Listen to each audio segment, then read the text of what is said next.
Warning, this video is mostly talk, but if you can stay with it till the end, or just fast forward if you don't want to see the talking, there's bacon. So there's a treat at the end. Stick with me. Hello, happy weekend.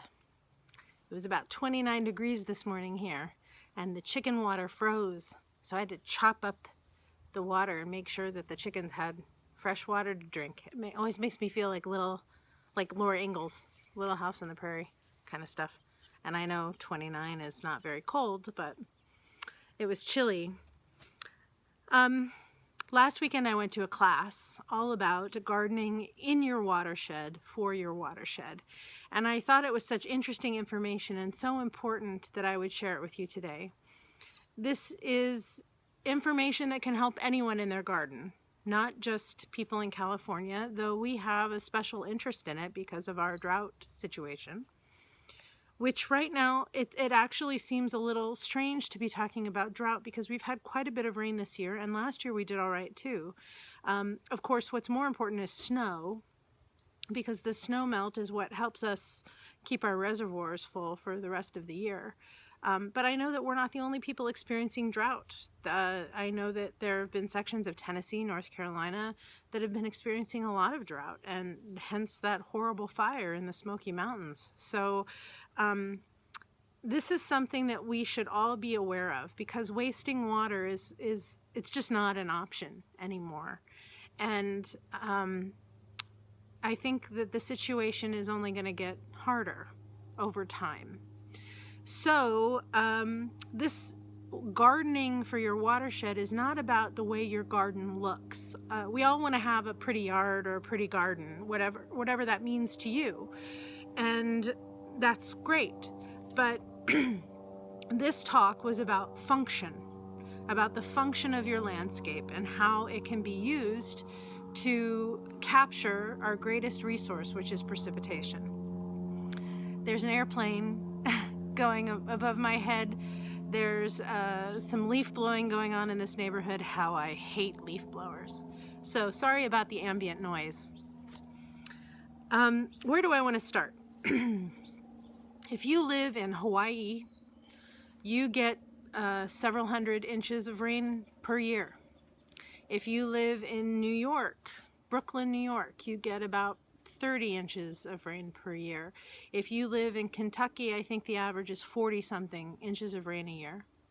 Here in Northern California, the average is 12 to 14 inches a year. Now, I looked up Walnut Creek, and Walnut Creek is a little different. Where I live, we're in the valley of a mountain.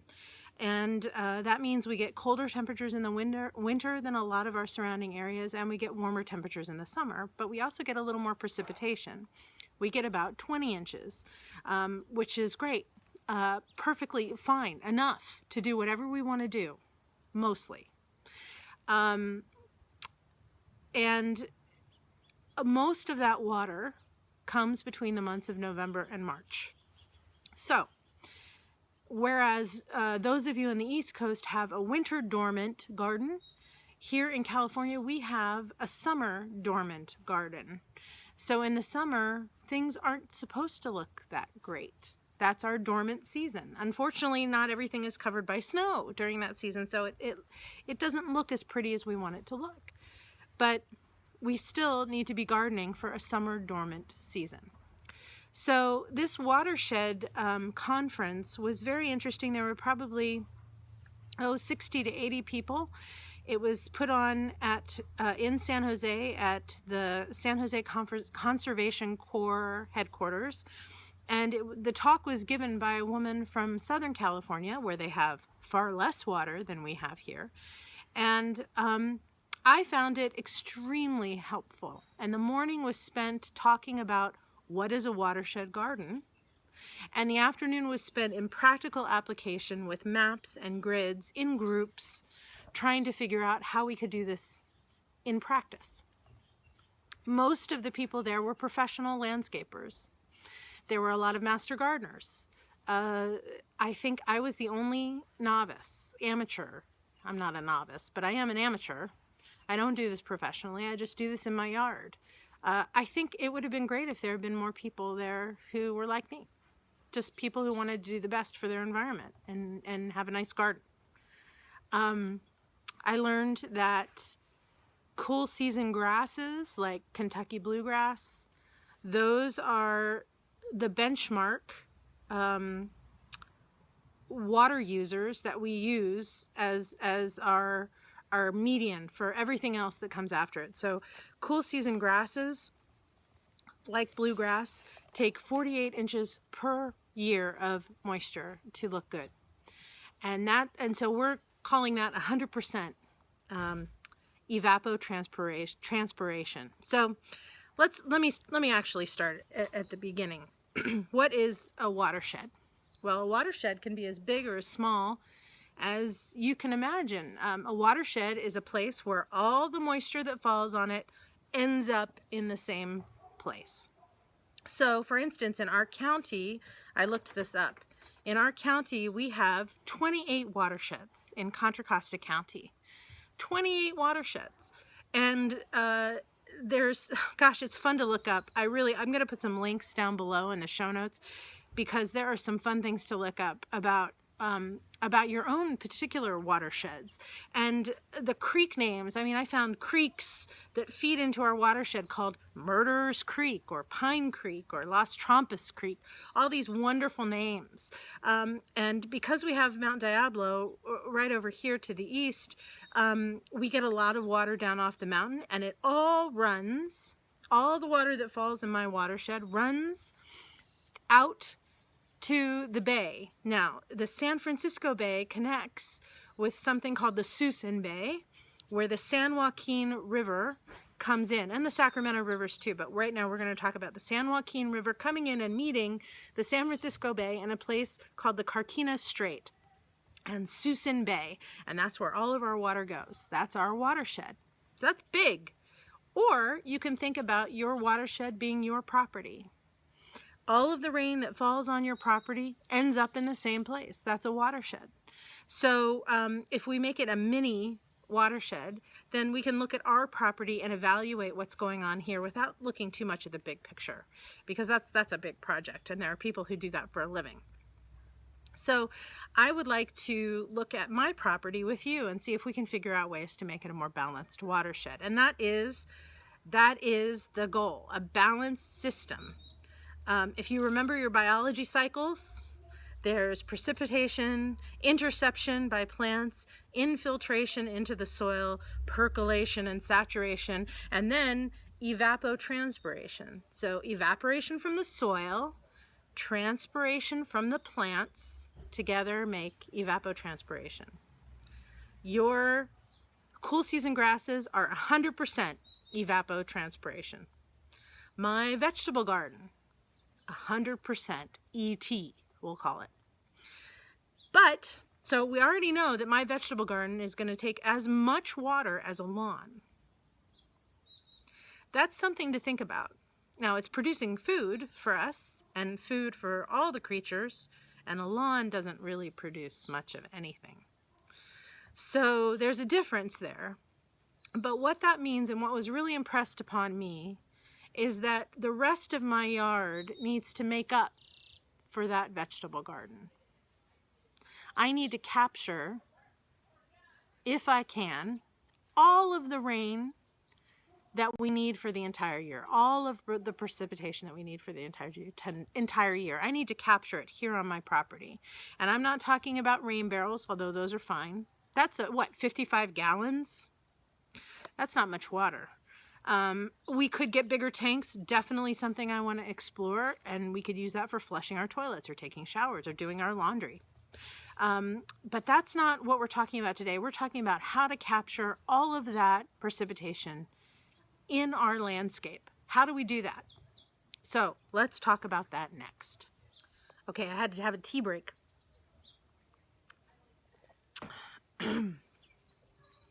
Watershed-wise landscapes have 4 elements. I have my notes here, which is why I keep looking down.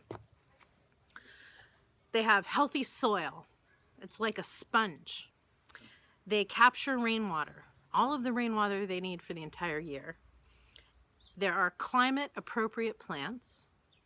And if there's irrigation, It's functional, efficient irrigation, not those sprayers that spray up. Something like half the amount of that water that you're spraying up gets evaporated into the air. So an efficient irrigation system, which includes drips or soaker hoses. Spot watering, that could be efficient irrigation. So the soil is really important. If you have sandy soil, all of the water is draining out very rapidly. If you have clay soil, like I do, all of the water is actually being held in to the clay. That's really actually pretty good. But it becomes brick-like, and then the water starts to shed off. What we really want is loam. And loam is a mixture of sand and clay and a ton, I mean a ton of organic matter. Organic matter might be the most important part of this talk, because if you don't have organic matter, you have no way. Okay, let's start at the beginning. The earth has made the most efficient, wonderful biome over millennia, and that's our soil. Our soil is living. It is creating, it is breathing, it is wiggling, it is living and dying. It's in a teaspoon of soil there are more microorganisms, I think, than in our guts. So it's huge. All of that life has to be fed with oxygen and water. And the more organic matter we add to our soils, the more oxygen, the more little spaces we're going to make for those creatures, the more oxygen we're going to provide, the more your soil can act like a sponge, just soak up all of that water and hold on to it before it runs off. So building a living soil is very, very important. You can do that by adding compost. You can do that by adding worm castings. You can do that by planting things that will allow all of those creatures to move in, the earthworms, the sow bugs, the nematodes, all of the little guys, protozoa. We did this whole biology thing in this talk that was really interesting. It made me want to go back and take biology again, frankly. With my kids. So building a living soil is really important. Mulching is really important for that too. It's not only organic matter, but wood chips hang on to a tremendous amount of water. I feel really good about our soil situation here in my yard. That's something that we've worked hard on for many years, and I think that we're doing an excellent job. So that's one area that I don't feel we need to change. Capturing rainwater though. Let's walk around the property and take a look at our property and see how the water goes. Okay, let's do it. Oops. All right, here's our house. Our house is about 1,000 square feet. So you can say that our roof is about 1,000 square feet. There's a calculation you can do to determine how much rainfall you get in your property. So if you get an inch of rain on my roof, I'll put this equation down below in the show notes. On our roof, an inch of rain will provide us with 620 gallons. Where's all that going to go? Well, here's where it ends up if I don't capture it. There's one drain for our entire street, and there it is. So that's where it's going to go. Here's a sidewalk. A sidewalk is impermeable. It's an impermeable surface. Here's the street, impermeable. So the rain's going to run off there. It's going to run off the roof, impermeable, into the gutters. So one thing we had done when we moved in, because we didn't know any better, is we had a lot of gutters redirected underneath our property down to the street because we had some problems with water in the garage. So a lot of these gutters go down into tubes that run under our driveway, also impermeable. I would love to get a new driveway, out to the street. So we're losing all of the water that comes down from many of these gutters. This particular gutter, we have a rain barrel that fills up very quickly in a rain, and then I have to empty using this stupid spout. I mean, it's so inefficient. And then we redirect the rain down again, down to the street. All of our gutters, all of our downspouts are like this, except for two. Two downspouts go to rain barrels. The rest is being redirected down under the house. So that's something we could correct right away, is figure out a way to keep the water here on our property.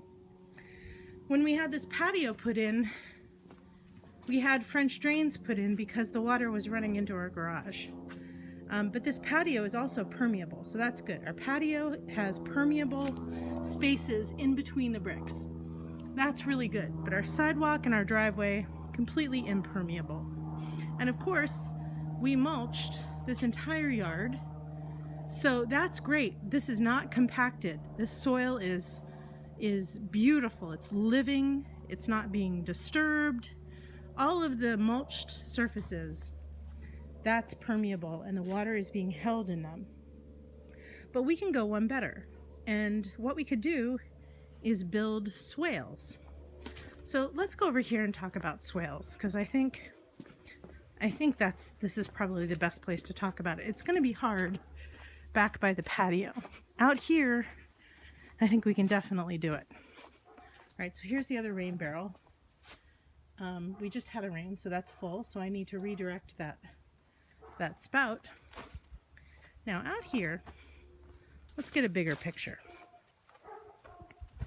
Out here, we could definitely do something to capture rainwater. And what that thing is digging swales. Swales are basically trenches. And what we could do here is just contour the property so that the water comes down from these spouts, and instead of going under the street out to that drain and into the bay, we could redirect that into trenches that we dig all around these beds, and we could capture 620 gallons during an inch of rain if we just redirect our spouts into some ditches and swales here, contouring of the property. And that would even maybe provide water around all these raised beds so that we wouldn't have to water these vegetables so often. And it would certainly be enough water for all of the native plants and drought-tolerant and Mediterranean plants that I've planted on the borders. These are all adapted to getting 12 to 20 inches of rain a year, which they do. So in theory, they shouldn't need any precipitation at all. Other than that, they shouldn't need any irrigation from us. And in fact, once they're established, we don't irrigate them. But if I dug trenches here and filled them up with mulch, that would be one way to keep more water in our landscape. So that's something I'm considering doing. In fact, I think we'll do it in the winter. What better time, right? That brings me to another point. Right plant, right climate.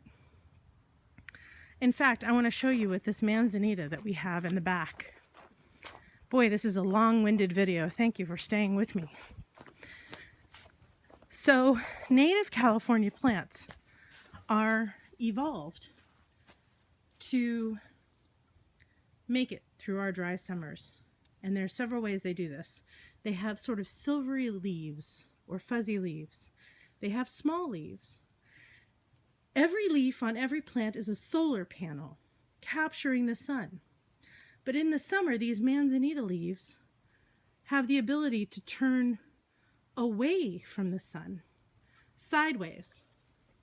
So instead of being flat against the sun like that, they would be sideways. Well, I can't make it go. There we go, sideways, so that they capture less sun and transpirate less. It's really more about transpiration, I learned, than a lot of other things. So this manzanita is uniquely adapted. All the plants I have back here are uniquely adapted to the California climate so that we don't have to water them. This is a toyon. So I really want to encourage you to think differently about the plants that you put in your yard, in your garden. Things that are adapted for England or for, I don't know, the tropics, like me and my ginger, maybe not the best choice for our landscapes. And I'm sure that wherever you live, you have nurseries that specialize in native plants. And they really are the best choice because they've grown up and adapted here, not only for rainfall and for atmospheric stuff, but because the native insects also have grown and evolved to feed and live with those plants. So it's really the it doesn't mean you can't have things that you like that aren't native. I mean, look at me. I have these pollinator gardens that I keep going all summer long. And many of them have plants that are not adapted to this area, like cosmos or zinnias. I mean, those are not adapted to California, but those are in areas where I am already watering. They're either on the same timer as a vegetable bed, or they're on the same timer as a new fruit tree. And so those get a little extra irrigation, efficient irrigation. So it's just about looking at the big picture and how you can make your yard a more efficient, functional place for your climate. And I think it's really important. I think it's going to get more important in the years to come. And I'm going to stop talking now because this was a lot of information, and let's go look at some bacon instead. Let's go look at Tom smoking some bacon. I can smell it right now. It smells so good. I think I might have to have bacon for lunch. There's a couple of things I forgot to say that I wanted to say. The swales, the ditches that you can dig, if your property is on any kind of a slope, you're going to need to do some engineering to figure out how to do that. And even if your property is flat like ours, for the most part, you're going to want to keep those ditches 5 to 10 feet away from your foundation and 3 to 5 feet away from property lines, sidewalks, fences. And where there's a swale or a ditch, you're going to have a berm next to it because you're going to have a place to put that displaced soil. So you also have to think about hills and valleys. And also, no one really likes to dig this much. So you're going to want to make these trenches wide and shallow. Not too much deep digging, just a place for the water to go temporarily as it sinks in. And here's another point I really wanted to make, and that she said over and over and over again, which is slow it, spread it, sink it. Slow the water down that's coming into your landscape. Spread it out. Sink it deep into your sponge, your soil sponge. And the swales, that's a way to spread it out and sink it. Slowing it down, she recommended those downspout chains rather than the spouts. Use those chains, those pretty chains, because that makes the water run through all these little configurations. It slows it down before it goes into your landscape. But she said a lot of those are made of copper, and copper chains, if you have water coming down, you're going to get a lot of extra copper in your landscape. So look for steel, or if you're going to use the copper chains, make sure it goes through your soil first before it goes. You want to take care of that copper in the safest way possible in your soil before it goes into your vegetable plants, right? And the soil is a filter. It's the ultimate filter. So slow it, spread it, sink it. That's the goal. I think I've said everything I want to say. There's going to be a lot of links in the show notes, so check those out if you're interested. I also forgot to say something more about impermeable surfaces. So the biggest impermeable surface any of us have is our roof, and you want that. You want your roof to be impermeable, right? But after that, you need to look at your hardscape. Driveways, sidewalks, patios. For us, our driveway is impermeable, our sidewalk is impermeable. We have one very small walkway in front that's impermeable. When it comes time to replace those, we're gonna have to put in something that allows the water to slow down and sink through it, like crushed gravel. Or if you're gonna have a sidewalk, have a bit of concrete, then have a bit of crushed gravel, then a bit of concrete, crushed gravel, so that the water has a place to go. And ultimately, we would really like with our roof to eventually have one of Elon Musk's solar brick roofs along with a green roof, something that captures water and captures sun.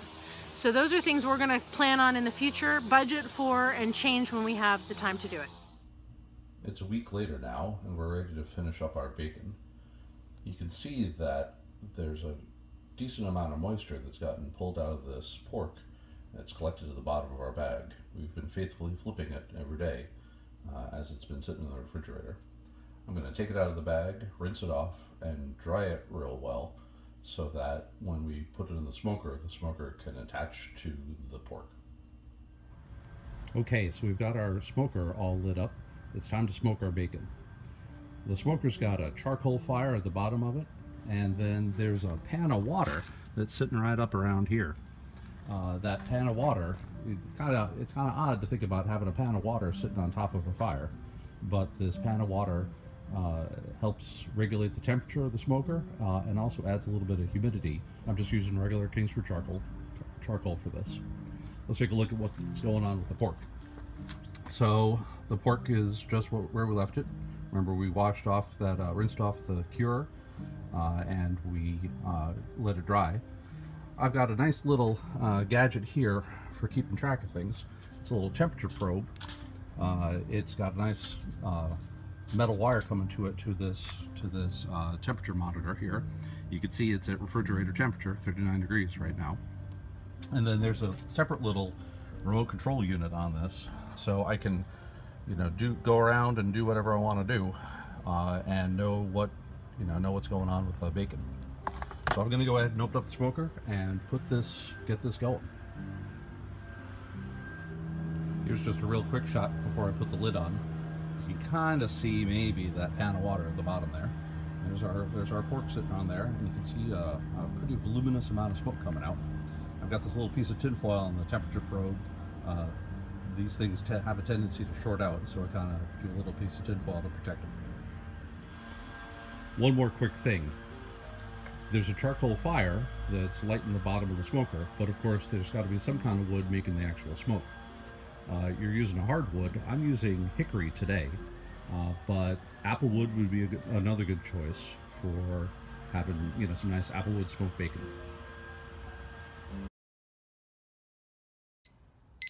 The timer's gone off. Time to check the bacon. Let's open up the lid and see what we got. Yeah, you can see that smoke coming off of it, and you can see it's gotten this really nice color.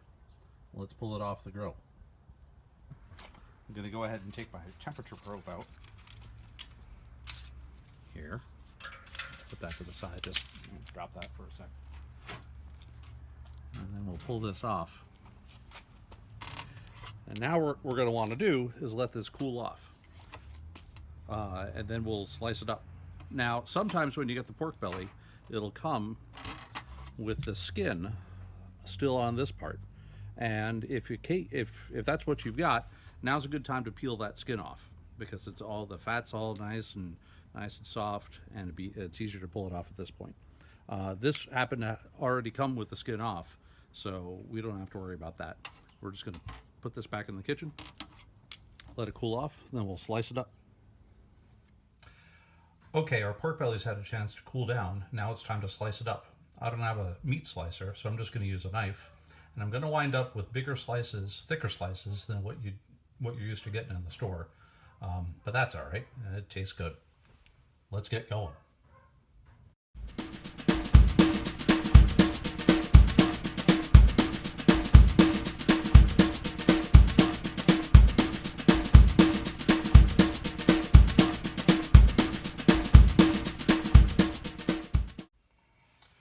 One thing you've noticed is that I've wound up with some really long slices of bacon. And this is really maybe something that might be a little hard for us to fit in a pan. So the good thing is that I can just go ahead and trim this up. I might just go ahead and cut these in half so that they're a little easier to cook up. All right, now I'm down to these last little bits here. It's a little hard to get slices out of them. They're getting a little hard to cut. So I'm just going to cut these up into bigger chunks. Some lardons. We can use those for like a fettuccine carbonara, or just fry them up and throw them in a salad, or all sorts of things. Anything you want a nice little bacony taste in. Let's get these.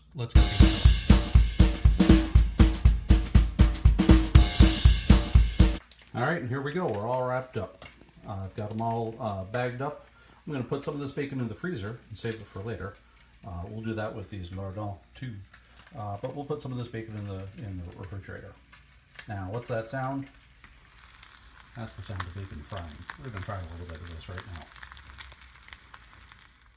now. And here we go. Here's our home-cured, fried-up bacon.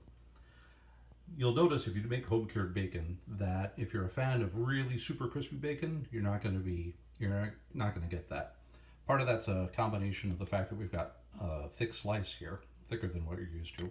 And part of that is because there's actually more meat on this than what you'd get in the usual slice of bacon.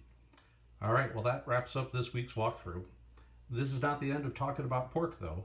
This coming week, we're going to go up to a pig farm and get ourselves some big chunks of pig and do some butchering and try our hand at making a country ham. So until then, thanks for watching.